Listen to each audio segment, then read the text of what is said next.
Yani ikiye giriyorum siz bitme tadın ya. Sıkıntım. Elde böyle kabarga çıktım artık.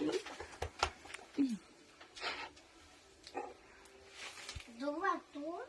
Помогай мне. Секунду. Så arg moruk şöyle.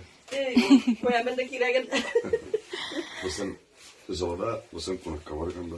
Zarar oğlum. Çok güzel ama. Mevisiyle. Seni kurgaştıktan. Я ставлю на целое сидеть пикапо. Çok yani biz geçmeyiz. Я ставлю на столе соляр да он сидит минеке. Puan kırmıyor.